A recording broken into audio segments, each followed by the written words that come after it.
দর্শক সবাইকে আমন্ত্রণ জানাচ্ছি মার্কেন্টাইল ব্যাংক নিবেদিত আরটিভির মনের কথা অনুষ্ঠানে পাওয়ার্ড বাই বেনিবুনন। পুরো অনুষ্ঠান জুড়ে আপনাদের সাথে আছি আমি নুসরাত সাবরিন চৌধুরী। তারুণ্যের জয় সবসময়, কিন্তু এই তরুণদের মানসিক স্বাস্থ্য সবসময় কি ভালো থাকে?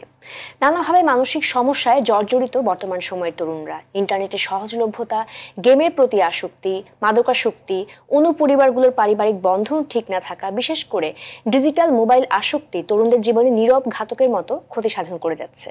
এই সকল সমস্যার সমাধান কি কি করণীয় আমাদের? দর্শক মনের কথা অনুষ্ঠানের আজকের পর্বের বিষয় নির্ধারণ করা হয়েছে তারুণ্যের মানসিক স্বাস্থ্য সংকট, মোবাইল ও গেমিং আসক্তি, ডিজিটাল যুগের নীরব ঘাতক। যুগোপযোগী এই বিষয়টি নিয়ে আজ বিস্তারিত আলোচনা করব। স্টুডিওতে আমন্ত্রণ জানিয়েছি একজন বিশেষজ্ঞকে। আমাদের সাথে আছেন সালেহ সিদ্দিক অনিক, সাইকোলজিস্ট ও সাইকোথেরাপিস্ট।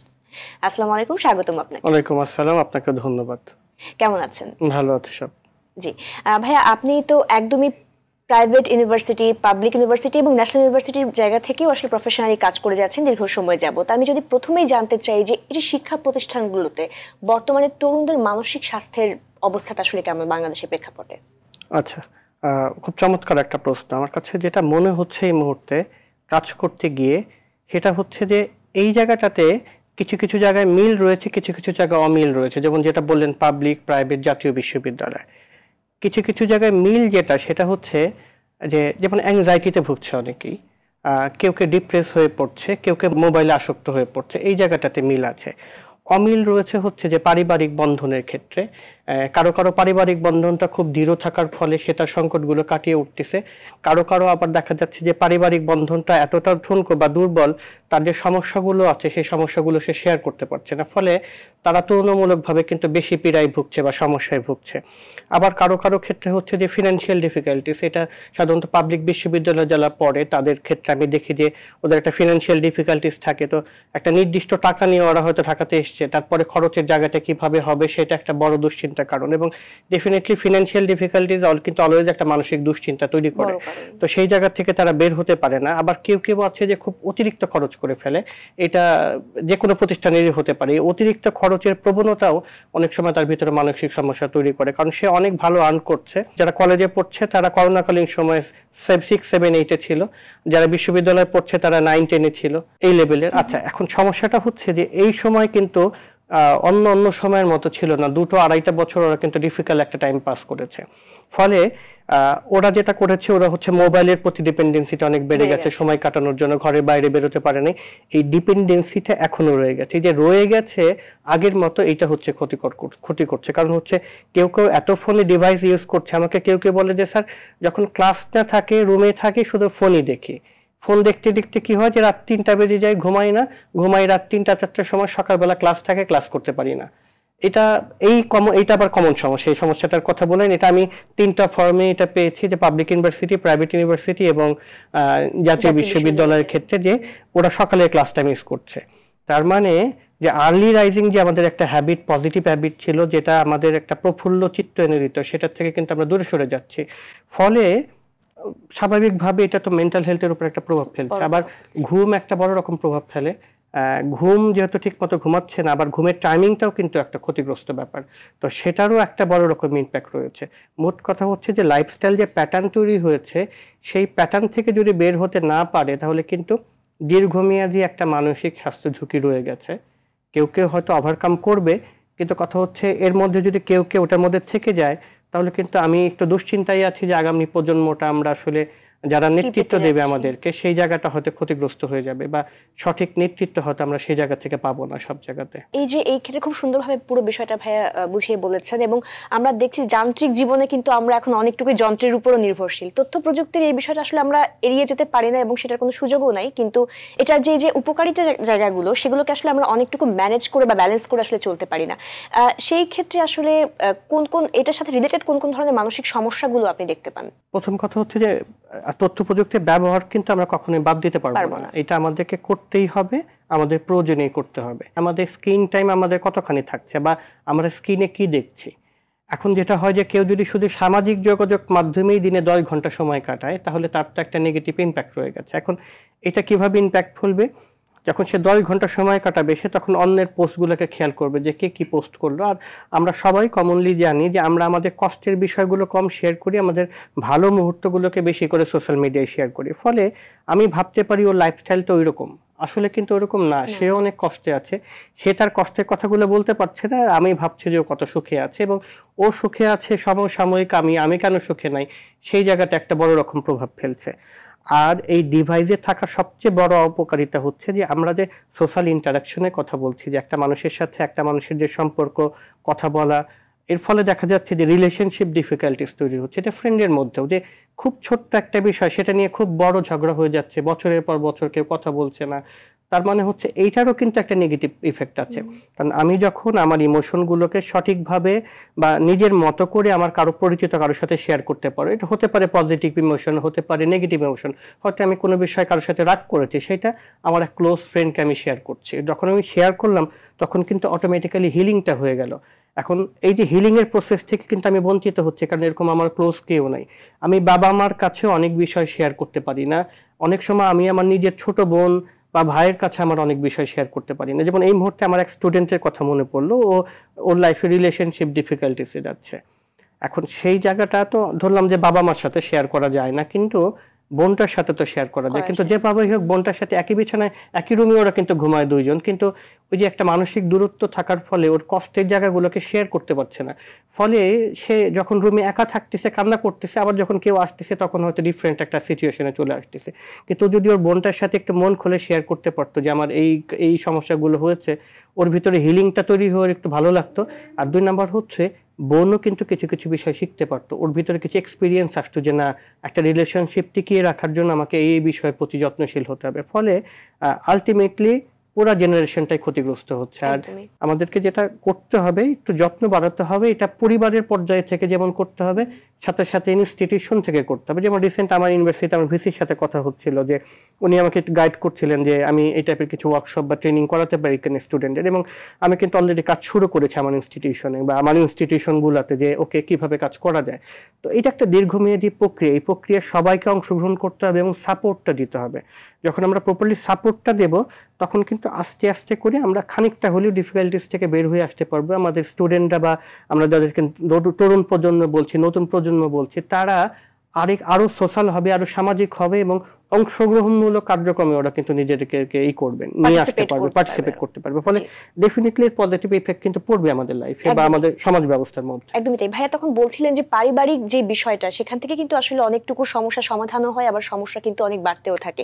তো এই যে শেয়ারিং এর যে বিষয়টা, কেন আসলে শেয়ার করতে পারে না, বা পরিবারের সাথে এই দূরত্বের জায়গাটা আসলে কোথায়? কারণ বাবা মারা কিন্তু এখন অনেকেই বন্ধু হতে চান সন্তানের, কিন্তু আসলে কিন্তু ওনারা গ্যাপটা আসলে ফিল আপ করতে পারেন না। বন্ধু হওয়াটা দরকার নেই, বাবা মার সাথে বাবা মার মতই সম্পর্কটা থাকুক, বাবা মার সাথে যেটা সম্পর্ক থাকুক, বাবা মার প্রতি যদি সন্তানের ট্রাস্টের জায়গাটা থাকে। এখন সমস্যা কোথায় তৈরি হয়, একটু যদি গোড়ার দিকে যাই, বাচ্চা হয়তো ক্লাস 1-2-তে পড়তো, তখন হয়তো সে বলা হলো যে তুমি যদি পরীক্ষায় ভালো করো তোমাকে এই গিফটটা আমরা দেবো। এখন ম্যাক্সিমাম ক্ষেত্রে, আমি গত কয়েকদিন আগে একটা ক্লাস নিচ্ছিলাম, এরকম একটা কাছাকাছি বিষয় ছিল, আমার স্টুডেন্টরা বলছিল স্যার ম্যাক্সিমাম ক্ষেত্রে বাবা মা দেয় না, বলে যাচ্ছে ঠিক আছে এটা দেবো, পরের বছর দেবো।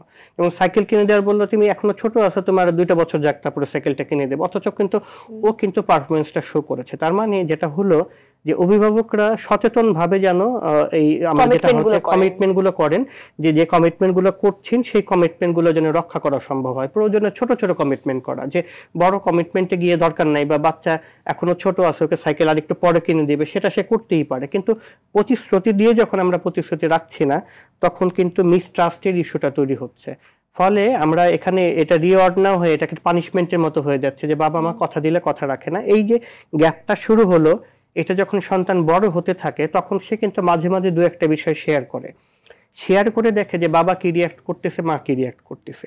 যখন দেখে যে বাবা মার রিয়াকশনটা তার মতো করে হচ্ছে না, তার মনের মতো করে হচ্ছে না, তখন সে ভাবে আমাকে তো বকতে পারে, হয়তো কোনো একটা পরীক্ষা খারাপ হয়েছে, তো সে শেয়ার করলো যে বাবা বা মা আমার এই পরীক্ষাটা একটু খারাপ হয়েছে। ওকে যদি একটু সান্ত্বনা দিয়ে যেত বাবা কেন খারাপ হলো, তো তোমার শরীরটা খারাপ ছিল এই কারণে খারাপ হয়েছে, পরেরটা ভালো হবে, না দিয়ে হয়তো বাবা মা রিয়াক্ট করে বসলো কেন খারাপ হলো, আমাকে টাকা কি কম দেয়, কম খরচ করি কিনা।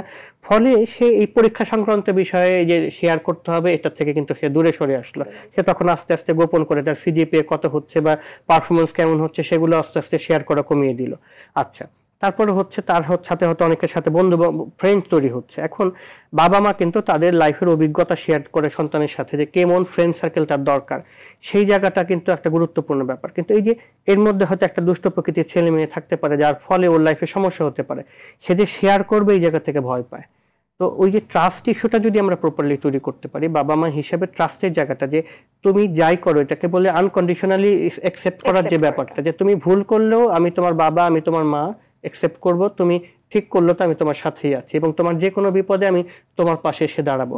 যারা সন্তান আছে তাদেরকেও এটা বুঝতে হবে যে দিন শেষে যদি বাবা মা বকাও দেয় তাহলে আমার লাইফের সর্বোচ্চ ভালোটা তারাই চায়, আর ডেফিনেটলি তারা যেহেতু ভালোবাসে, বকা দেওয়ার অধিকার খানিকটা তাদেরও আছে। অর্থাৎ এখানে কিন্তু দায়িত্ব দু প্রজন্মেরই।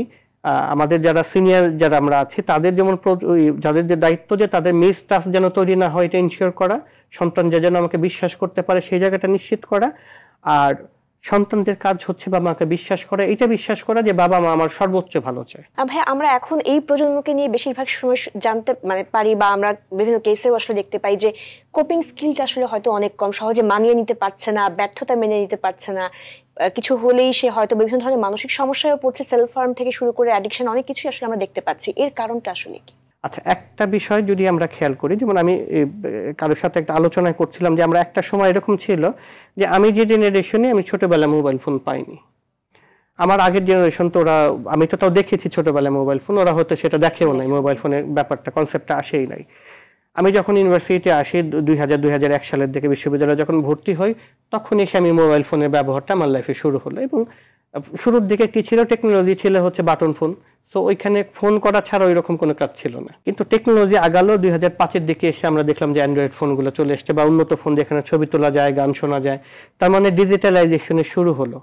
এখন প্রযুক্তির তো চেঞ্জ আসবে, প্রযুক্তি তো প্রযুক্তির মতো করে এগিয়ে যাবে। এখন আমাদের নতুন প্রজন্ম বা আমরা যারা আছি তারা আমাদের সন্তানদেরকে এই জায়গাটা যদি বোঝাতে না পারি যে দেখো বাবা, ব্যবহারটাকে তোমাকে প্রয়োজন অনুযায়ী করতে হবে, প্রত্যেকটা জিনিসের প্রয়োজন আছে, তো প্রয়োজনটা খুব গুরুত্বপূর্ণ। এই জায়গাটা কিন্তু সবাইকে চিন্তা করতে হবে যে আমার একটা বাচ্চা কতক্ষণ মোবাইল দেখছে বা কেন মোবাইল দেখছে আর কি দেখছে। মোবাইলের একটা লিমিটেশন হচ্ছে ম্যাক্সিমামই বোঝা যায় না আসলে কে কি দেখছে, এই জায়গাটা একটা বড় ব্যাপার। তার চেয়ে বরং আমি যেটা ডেস্কটপ টাইপের কোনো কিছু দিয়ে দিই, আমার পক্ষে কিন্তু বিষয়টা নিয়ে ভালো করে মনিটরিং করা সম্ভব, যে মোটামুটি ওপেন স্পেসে আমি দেখছি যে কি দেখছে, গান শুনছে কি নেই, করছে কিনা। তো মোবাইলে কিন্তু মনিটরিং করাটা যায় না।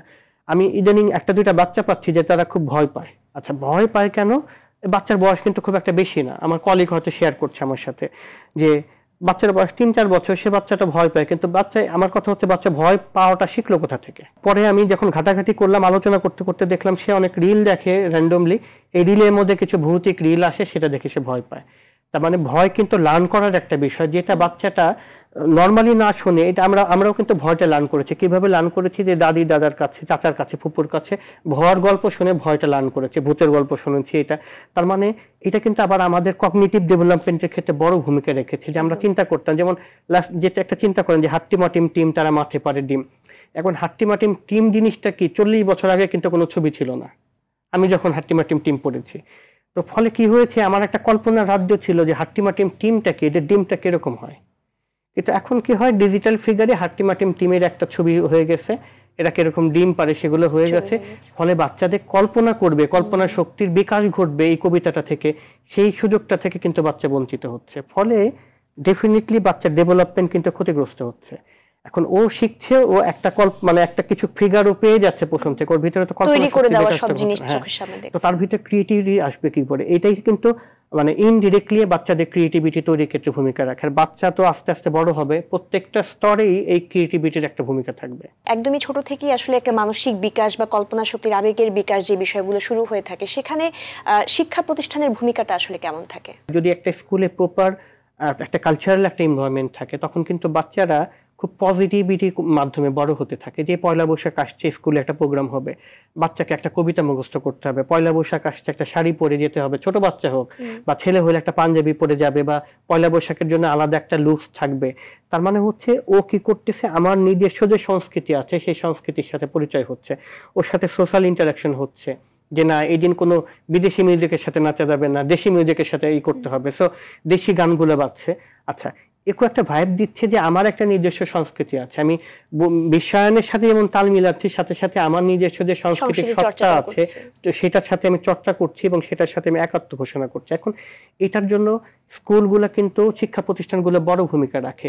কোনো কোনো স্কুলে আছে যে ওরা সারা বছর কোনো না কোনো প্রোগ্রামের মধ্যে দিয়ে যায়, ওদের নিজস্ব কোনো ট্রেনিং থাকে, তারপর হচ্ছে স্পেশাল একটা ক্লাস ডে থাকে, ক্লাস পার্টি থাকে, ওই দিন একটা বিশেষ ড্রেস পরে যেতে হয়। তো এই যে প্রক্রিয়াগুলো আছে সেই প্রক্রিয়াগুলো, এবং উন্নত দেশগুলোর বেশ কিছু জায়গায় আছে একটা সার্টেন টাইম পর্যন্ত ওদের পড়ানোই তো হয় না, ওদেরকে আসলে স্কুলের যে বিষয়গুলো থাকে ওকে ম্যানার শেখানো হয়, কথা বলা শেখানো হয়, যে একটা বয়স্ক মানুষ গাড়িতে উঠেছে, সিটের মধ্যে তুমি বসে আছো, তুমি উঠে ওনাকে বসতে দাও।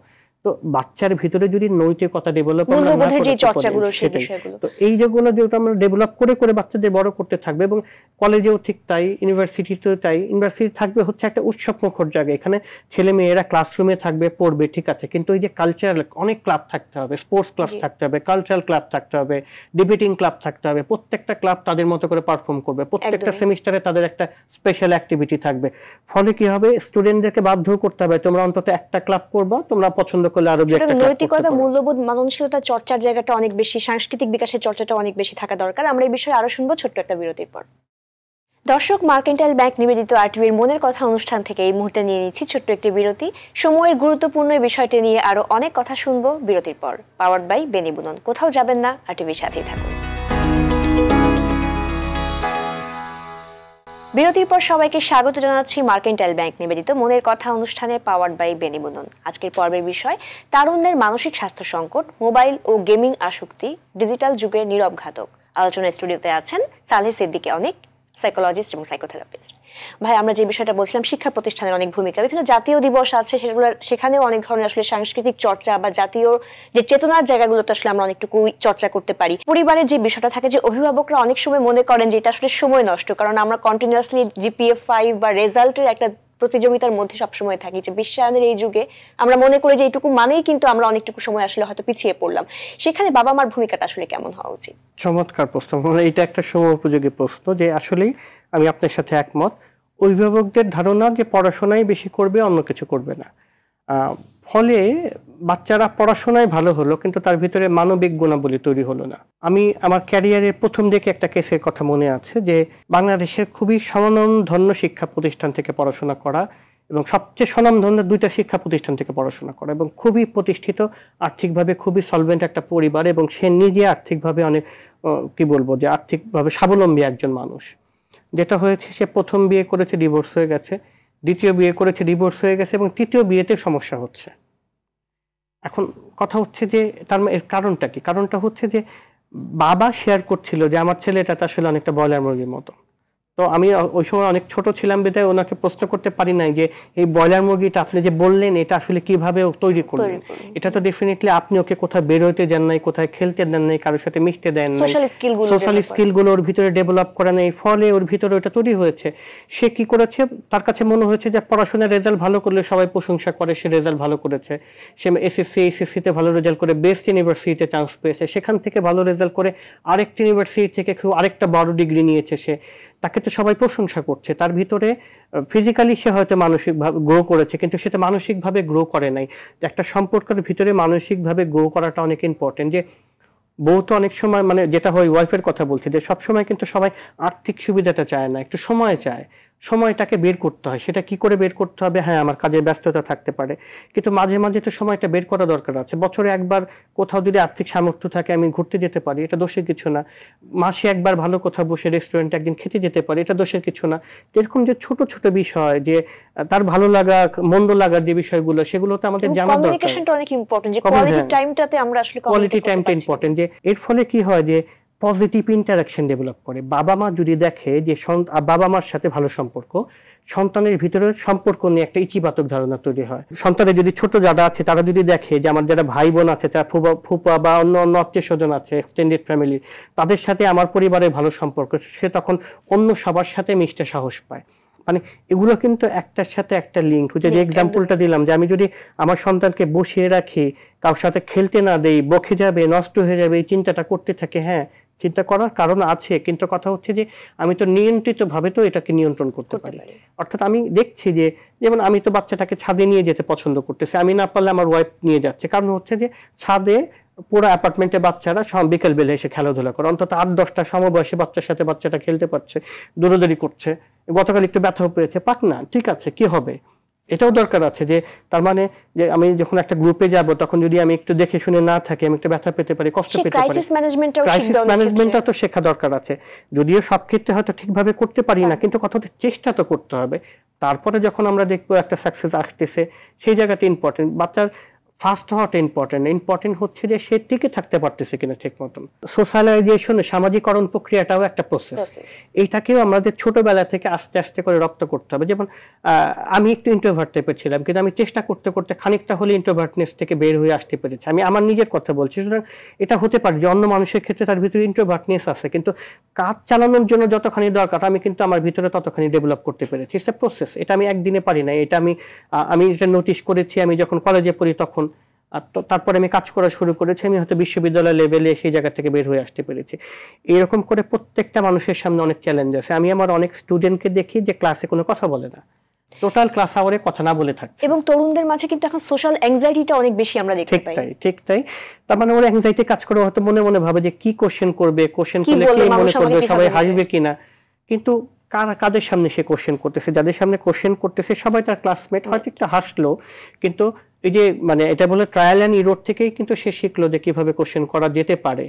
তো যখন এটা হলো তখন কিন্তু অটোমেটিক্যালি সে কিন্তু সোশ্যালাইজের একটা প্রক্রিয়া চলে গেল। কেউ যদি মনে করে যে আমি ভালো থাকবো, আমি ওইসবের নেগেটিভ বিষয়ে জড়াবো না, সে চাইলে ওইরকম হটস্পট গুলোকে অ্যাভয়েড করতে পারে। তাছাড়া কিন্তু ইন জেনারেলি একটা ভালো একটা এনভায়রনমেন্টই থাকে কিন্তু ইনস্টিটিউশন। একদমই সামাজিকীকরণের আসলে কোনো বিকল্প নেই, কারণ আমরা অর্গানাইজিং, লিডারশিপ সবকিছু তো আসলে টিমের মধ্যে হয়, একা একা তো আসলে এটা কোনো কিছুই করা যায় না। ডেফিনেটলি, যে আমাদেরকে ট্রায়াল অ্যান্ড এররের মাধ্যমে শিখতে হবে। সবসময় আমি যে একদম পারফেক্ট বিহেভিয়ার করবো অ্যাজ এ হিউম্যান বিং, আমার পক্ষে সেটা সম্ভব নাও হতে পারে। আমি ভুল করেই শিখবো। এখন আমি ডিভাইস থেকে যে ইনফরমেশনগুলো পাই, সেই ইনফরমেশনের আমি প্র্যাকটিক্যাল করতে গিয়ে ভুল করলাম, সেখান থেকে শেখার মধ্যে অনেক পার্থক্য রয়েছে। তো ওইটাই যে আমরা ভুল করতেই শিখি, নিজের ভুলটাকেও অ্যাকসেপ্ট করার একটা মানসিকতা থাকতে হবে। এখন আমরা অনেক শুনতে পাই যে বর্তমান প্রজন্মে যারা আছে, তরুণদের আসলে সবাই বলে যে আবেগ অনুভূতি জায়গাটা হয়তো বা ইমোশনের জায়গাটা অনেকটুকু শ্যালো, বা তারা হয়তো সেভাবে করে গভীরভাবে কোনো কিছু চিন্তা করতে পারে না, সম্পর্কের ক্ষেত্রে আসলে সাস্টেইনেবল কোনো কিছু আসলে চিন্তা করতে পারে না। এই বিষয়ে আপনার বিশ্লেষণ কি? অবজারভেশনটা খানিকটা ঠিক আছে, কারণ হচ্ছে যে আবেগটা কখন প্রকাশ পায়, যখন আবেগীয় সম্পর্কটা তৈরি হয়। এখন আবেগীয় সম্পর্ক তৈরি হয় একদম ছোটবেলা থেকে আস্তে আস্তে ডেভেলপ করে। মানুষ সম্পর্কগুলোকে যখন গুরুত্ব দিকে শেখে তখন সম্পর্ক টিকিয়ে রাখার ব্যাপারটাও শেখে। তো যে এখন যেটা হচ্ছে যে কেউ থাকে যে একটু অ্যান্টি সোশ্যাল পার্সোনালিটি সম্পন্ন মানুষ হতে পারে, ওরা কিন্তু সম্পর্কগুলো করে কিছু সুবিধার জন্য, লাভের জন্য। ফলে এই অ্যান্টি সোশ্যাল পার্সোনালিটি কারোর সাথে যদি কারো সম্পর্ক হয়, ও কিন্তু প্রতারিত হওয়ার সম্ভাবনা আছে। যেটা হয় যে মানুষ কিন্তু চাইলেই করতে পারে না, এটাকে আমরা কি বলতে পারি যে অর্থাৎ সে প্রতারণা করছে, তার সঠিক তথ্য সে দিচ্ছে না। মানে ব্যাপারটা এইরকম যে আমি আমার এলাকার দু একজন রিক্সাওয়ালাকেও দেখেছি, তারা স্টাডি অমুক কলেজ ফেসবুক আইডিতে আছে, এই যে তথ্যটা দিল তার মানে হচ্ছে সে ভুল তথ্য শেয়ার করলো। তার মানে আমরা ট্র্যাপে পড়তে পারি, ট্র্যাপে ফালাতে পারি, এরকম একটা প্রবণতা থাকছে। আচ্ছা, এরকম ঘটনা ঘটছে মানুষের লাইফে কম বেশি। ফলে ওই যে ট্রাস্ট ইস্যুর জায়গাটা আবার চলে আসে, ফলে সম্পর্কটা খুব গভীরভাবে মানুষ এখন আর তৈরি করতে চায় না। আচ্ছা, আরেকটা ঘটনা ঘটে, সেটা হচ্ছে যে মানুষ এক জায়গা থেকে আরেক জায়গায় স্থানান্তরিত হচ্ছে। যেমন একটা সময় পর্যন্ত আমি জেলা সদরে থাকতাম, একটা সার্টেন টাইম, গত 25-30 বছর ধরে ঢাকায় আছি। এখন আমার যে ওই দিকে জেলা সদরের দিকে যে সম্পর্কগুলো ছিল, যাদের সাথে কানেকশন ছিল, সেই কানেকশনগুলো কিন্তু দুর্বল হয়ে গেছে। আবার দেখেন, প্রযুক্তির পজিটিভ ব্যবহারের কথা বলি, আমি যদি পজিটিভ ব্যবহার করি তাহলে কিন্তু সেই কানেকশনটা ঠিক হতে পারে।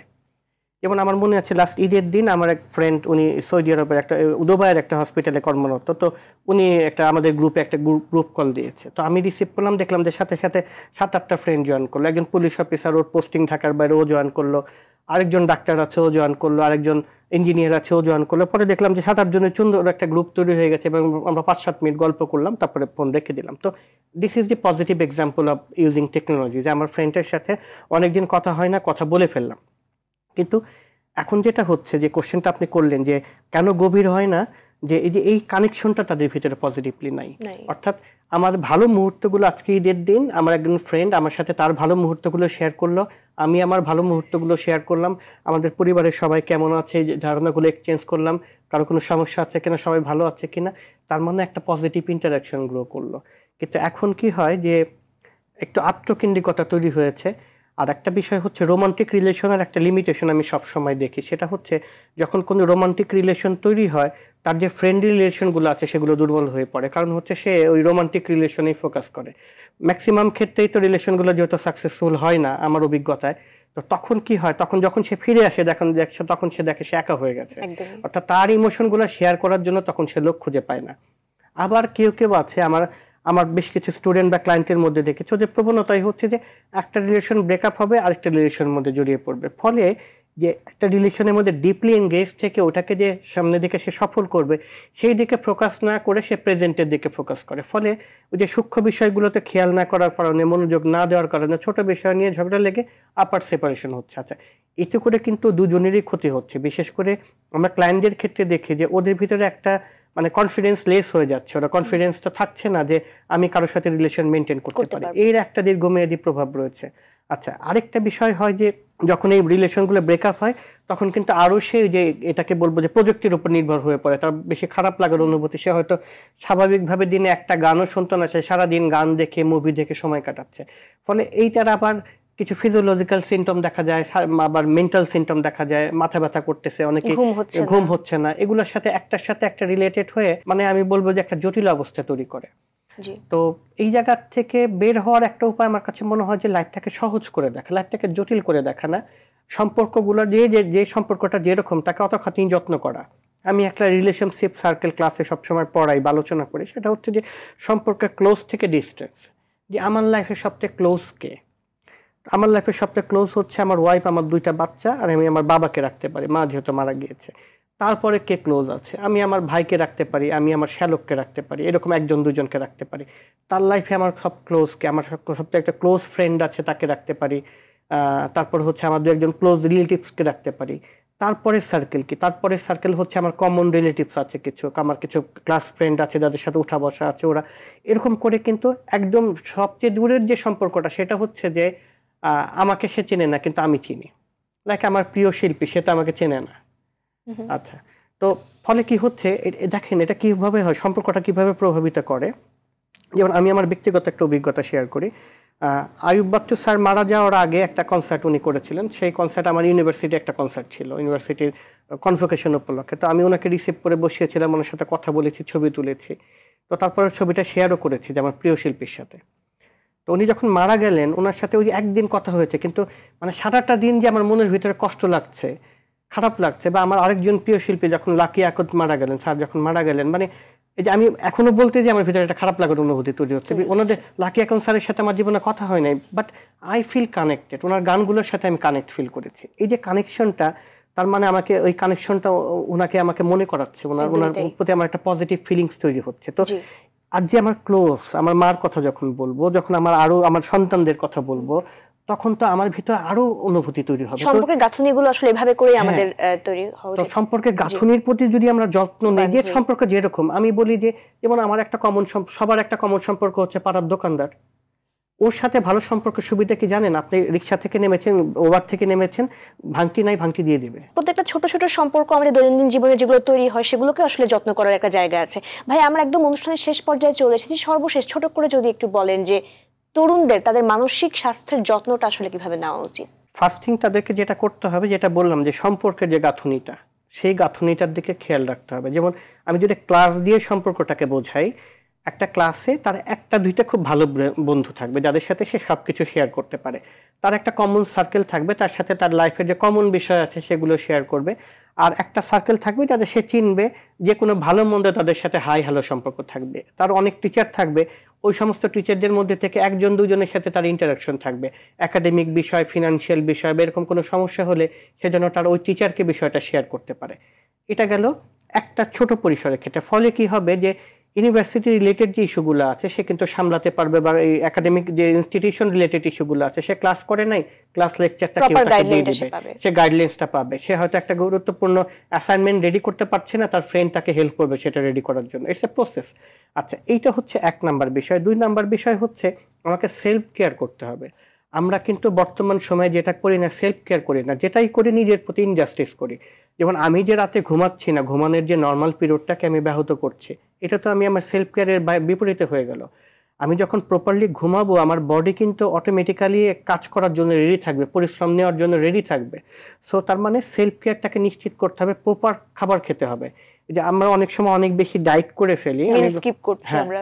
তো সেই জায়গাটাতে আমরা যেটা করব যে আমাদেরকে সবকিছু খেতে হবে, আমরা যেটা করতে পারি কম বেশি খেতে পারি, কিন্তু একটা খাবার একদমই বাদ দিয়ে দেওয়া খাদ্য তালিকা থেকে, এটা কিন্তু দীর্ঘমেয়াদী গবেষণায় যেটা প্রমাণিত হচ্ছে এটা কিন্তু হেলদি কোনো কিছু না।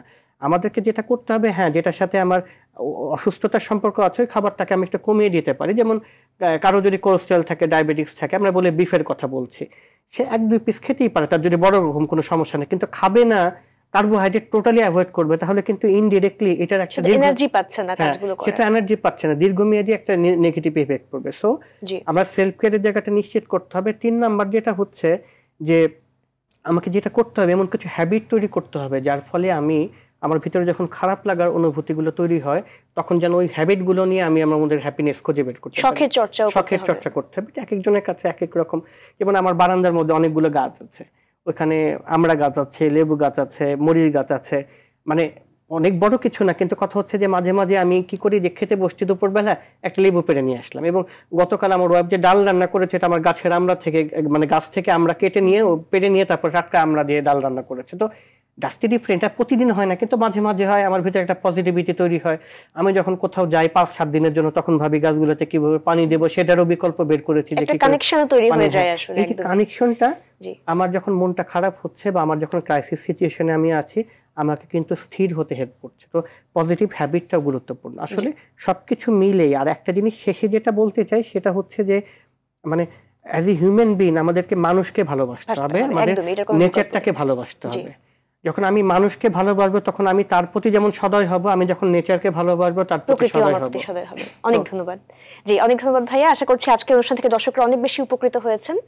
খুব ভালো থাকবেন। দর্শক, তারুণ্যের শক্তিকে সফলতায় রূপান্তর করতে তরুণ তরুণীদের মানসিক স্বাস্থ্য ঠিক রাখা জরুরি। অভিভাবক সহ তরুণ তরুণীদের মানসিক স্বাস্থ্যের প্রতি আরো যত্নবান হওয়া, আরো বেশি সচেতন হওয়া অতি জরুরি। শারীরিক স্বাস্থ্যের জন্য আমরা যতটা সচেতন বা ডাক্তারদের শরণাপন্ন হই তার থেকে বেশি গুরুত্ব দেওয়া দরকার আসলে মানসিক স্বাস্থ্যের প্রতি। মনোরোগ বিশেষজ্ঞ, মানসিক স্বাস্থ্য সংশ্লিষ্ট বিশেষজ্ঞদের সহযোগিতায় আমরা সবার মানসিক স্বাস্থ্যের যত্ন নেওয়া উচিত। আজকের মতো বিদায় নিচ্ছি মার্কেন্টাইল ব্যাংক নিবেদিত আরটিভির মনের কথা অনুষ্ঠান থেকে, পাওয়ার্ড বাই বেনি বুনন। সবাই ভালো থাকুন, সুস্থ থাকুন, দেশকে ভালোবাসুন আর অবশ্যই নিজেকে মাদক মুক্ত রাখুন।